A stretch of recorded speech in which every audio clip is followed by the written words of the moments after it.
सफेद बर्फ से ढकी एक खामोश दुनिया जहां हर तरफ सर्दी, खामोशी और खतरा मौजूद है। उसी दुनिया में रहता था एक नन्हा सा परिंदा जिसका नाम था पुलोई। वो बाकी सबसे मुख्तलिफ था। न वो ऊंचा उड़ सकता था, ना ही उसमें हिम्मत थी।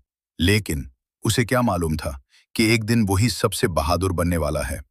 सर्दी करीब आ रही थी और परिंदों का झुंड तैयार था एक लंबे सफर के लिए। हिजरत, एक ऐसा सफर जहां कमजोर परिंदे जिंदा नहीं बचते। पुलोई के वालिद उसे बार बार कहते, उड़ना सीखो वरना तुम पीछे रह जाओगे।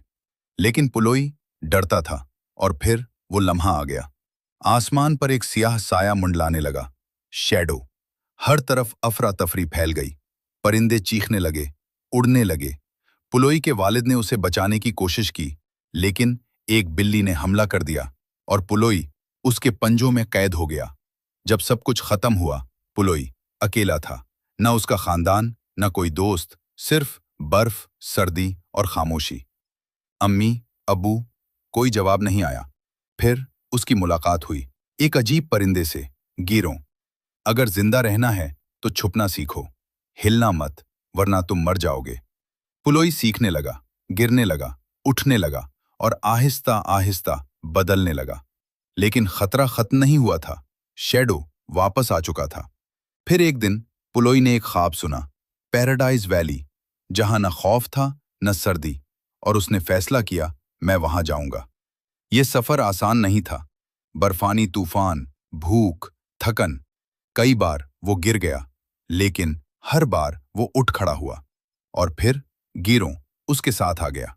अब वो अकेला नहीं था। पुलोई बदल चुका था। अब वो डरता नहीं था, अब वो तैयार था। शैडो ने हमला किया। यह आखिरी जंग थी, लेकिन उस बार पुलोई भागा नहीं। उसने चाल चली और शैडो जाल में फंस गया। सब खत्म हो गया, खतरा खत्म। परिंदों का झुंड वापस आया और पुलोई के वालिदैन उसे देखकर रो पड़े। वो अब कमजोर नहीं था, वो हीरो बन चुका था। कभी कभी हम सब पुलोई होते हैं, डरे हुए, अकेले, कमजोर। लेकिन अगर हम हिम्मत करें तो हम भी अपनी कहानी के हीरो बन सकते हैं। ये थी पुलोई की कहानी, एक नन्हे परिंदे की बड़ी जीत की दास्तान।